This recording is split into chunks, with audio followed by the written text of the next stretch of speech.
Hi guys, in order to truly understand what is acceleration, we need to look how it is being represented in a position versus time graph, velocity versus time graph, and an acceleration versus time graph. The relationships and the graph shapes it creates. There's a lot about the nature of acceleration and also how it is related to the other variables. So guys, let's take a look about the position versus time graphs, velocity versus time graphs, and acceleration versus time graphs.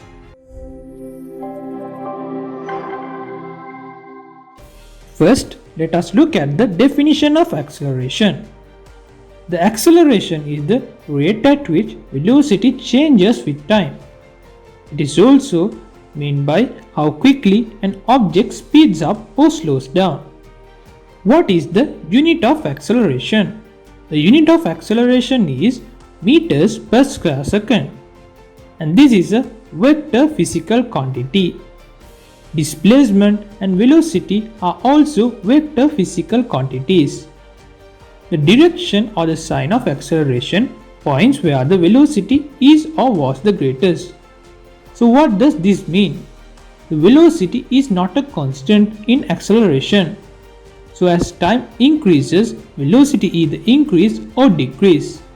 The overall sign of acceleration has to do with both the direction of the acceleration and also the direction of the object. The first of the three graphs is the position versus time graph. The position is plotted on the y-axis and the unit is meters, and we represent it by the symbol m. The time is plotted in the x-axis and the unit is seconds. The symbol of seconds is s. Velocity is the slope and it has the units meters per second. And the slope is also the gradient of the graph. The gradient of the graph is represented by position divided by time. So meters divided by seconds is meters per second. From the position versus time graphs, we can find two different types of information. So what are these two types of information? The displacement can be done by interpolation of the graphs, which means if we read the graph at time equals 4 seconds, we can obtain that the position is in between 30 to 40. Let's take 36 as this point. So we can obtain that the displacement at time equals 4 seconds is 36 directly by reading the graph. What else can be obtained from the position versus time graphs? We can obtain the velocity. The velocity is the slope of the graph. It is changing with time, and here it is increasing with time. Thereby the slope gets steeper, which means the velocity is getting faster and faster.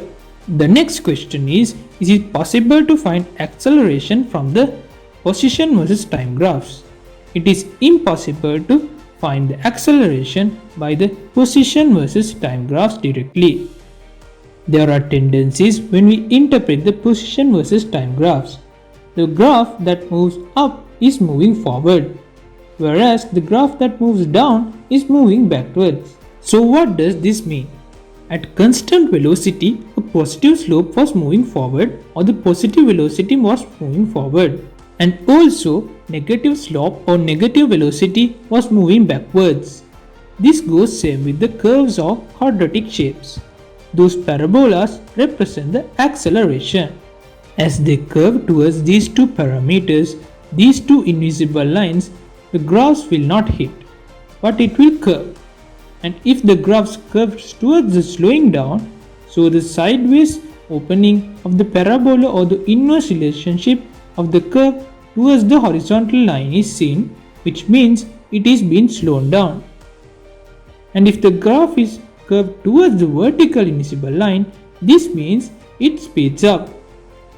This is about the displacement versus time graphs or the position versus time graphs. Next up, let us discuss about the velocity versus time graphs. As you can see, the velocity is plotted on the y-axis and we have the units meters per second, and the time is plotted on the x-axis and we have the unit seconds, and the symbol of second is s, and the acceleration is the slope of the graph or the gradient of the graph. we have the units of meters per square seconds. From the velocity versus time graphs, we can obtain some useful information. The displacement is given by the area under the graph.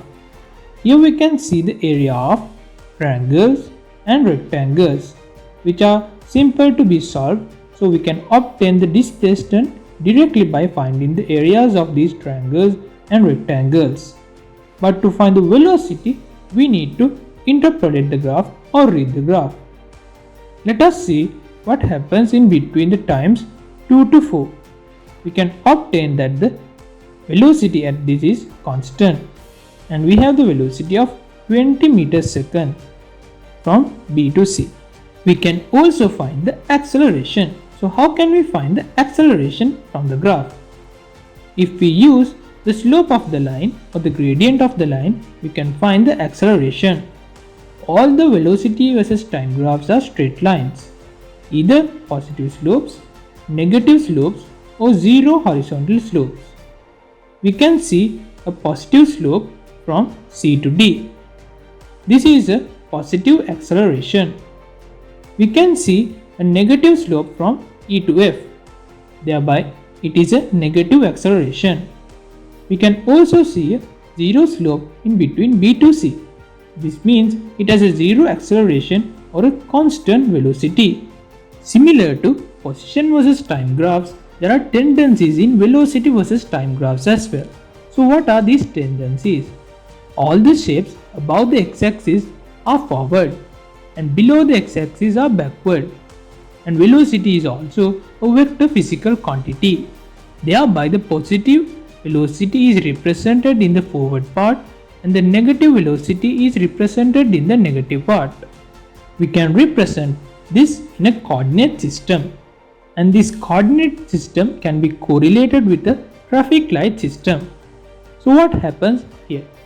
In the red light or the red situation, we can obtain it in the middle part of the graph. What happens here is that the object is at complete rest or stop. And when the object is starting to move, we can obtain the yellow light.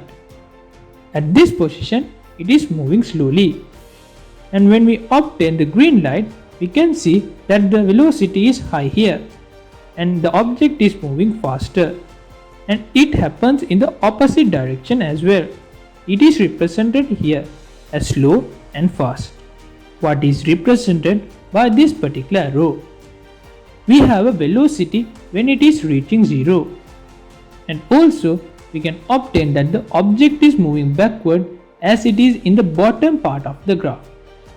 The horizontal line or the horizontal arrow is the object is at complete rest or stop.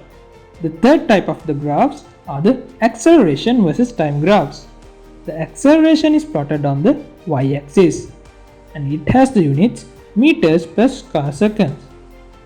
And the time is plotted on the x-axis and it has the units of seconds. We denote it by the simple s. The slope of the acceleration versus time graphs are not that important. The displacement, however, is impossible to be found from acceleration versus time graphs. The velocity, however, is the area under the graph or above the graph. The area is always relative to the x-axis.